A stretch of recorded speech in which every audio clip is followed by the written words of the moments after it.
Right.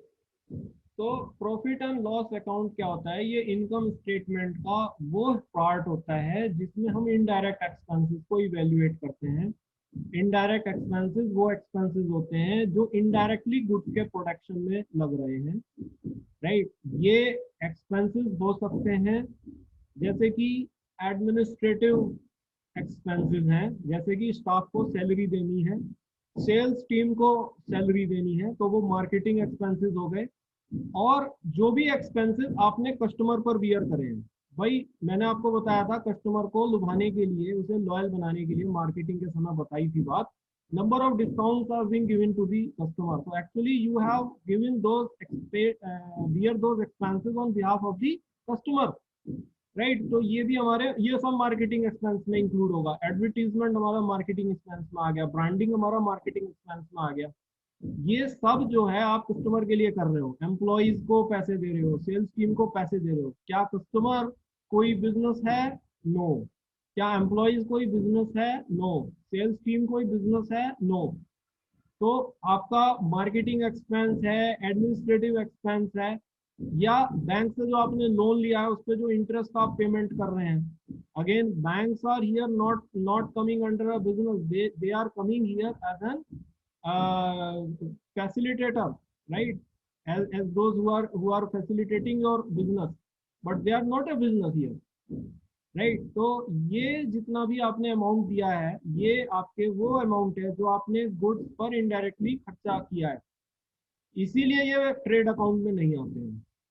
Trade account means an account in which the business spend money on other business and get the material in return, right. उनमें व्यापार हो रहा है, business से business में व्यापार हो रहा है, इसके अंडर आपका लेबर भी आ रहा है, इसके अंदर आपका मटेरियल भी आ रहा है, इसके अंदर आपका ट्रांसपोर्टेशन भी आ रहा है, फिनिश गुड्स को ट्रांसपोर्टेशन भी कर रहे हैं आप, रॉ मटेरियल का भी ला रहे हैं, इलेक्ट्रिसिटी ला रहे हैं, फ्यूल ला रहे हैं, ये सब ट्रेड अकाउंट में आएगा। बट जब बात कर रहे हैं एक ऐसे लोगों की जो आपके अपने हैं, आपके विद इन काम कर रहे हैं, सैलरियाँ दे रहे हैं आप उनको, जैसे कि एम्प्लॉयज़ को दे रहे हैं, या आप सेल्स टीम को दे रहे हैं, या मार्केटिंग पर कोई खर्चा कर रहे हैं, राइट। तो ये कभी भी बी टू बी कॉन्ट्रैक्ट के अंडर नहीं आ रहा है।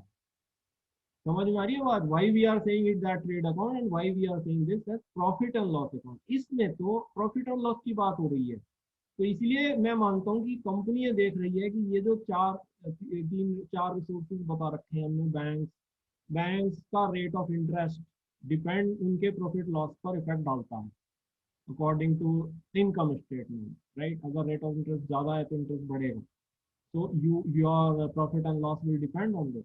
आप एम्प्लॉयज को अगर सैलरी हाई दे रहे हैं तो प्रॉफिट एंड लॉस आपका इफेक्ट आएगा, होगा उस पर, राइट। तो ये एम्प्लॉयज भी इसमें एक फैक्टर होता है। आप जो है सेल्स टीम को ज़्यादा दे रहे हैं इंसेंटिव, तो उस पर भी आपका प्रॉफिट लॉस पर इफेक्ट आ सकता है, right. But it is not mentioned in the trade account, right. आप मार्केटिंग एक्सपेंसेस कर रहे हैं, कस्टमर को ज़्यादा दे रहे हैं, कुछ कंज्यूमर सरप्लस जो मैंने बताई थी आपको बातें, उस पे भी आपका प्रॉफिट लॉस पर इफेक्ट आ सकता है।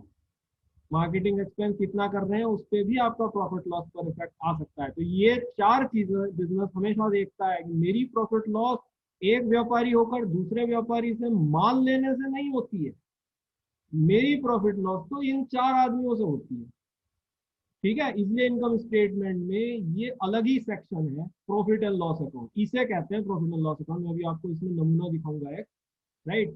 So the expenses incurred by the business indirectly in the production of goods, such as salary of employees, staff, salary of sales team, marketing expenses, and interest payment to banks, are result of either employment contract, right?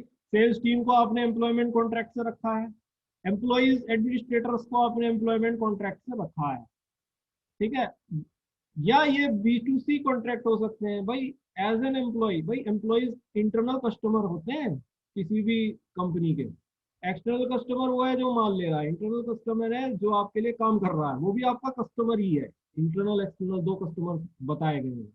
Customer मतलब consumer, तो ये B2C contract में आ रहे हैं, not B2B, इसलिए ये trading account में नहीं आते हैं।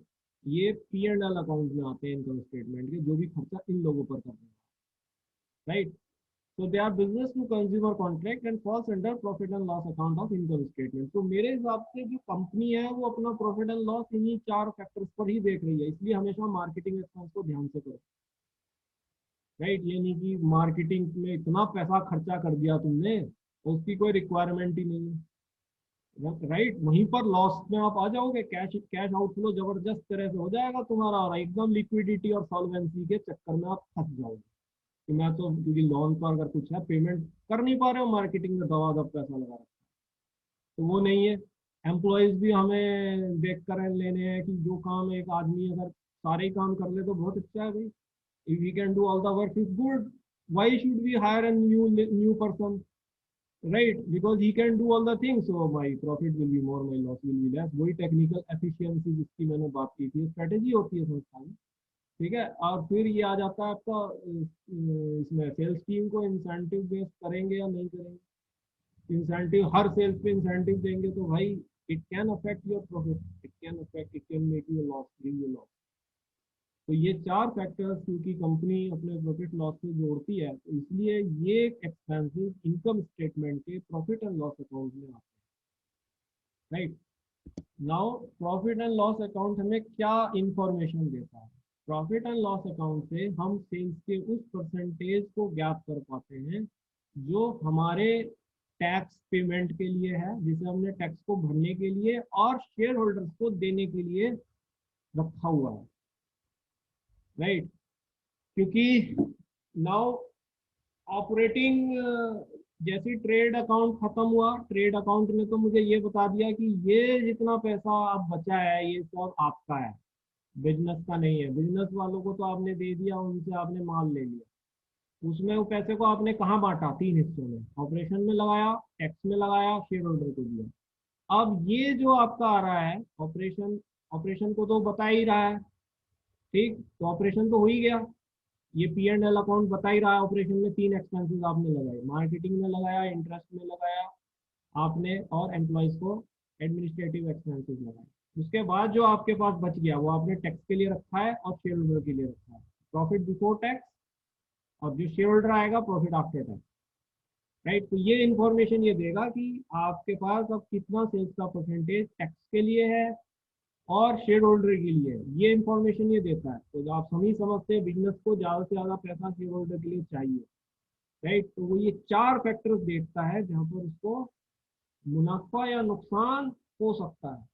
तो employee can be one of those factors, right? Sales team can be one of those factors. Marketing budget can be one of those factors. And interest rate, which is economy of a country, can be one of those factors, right?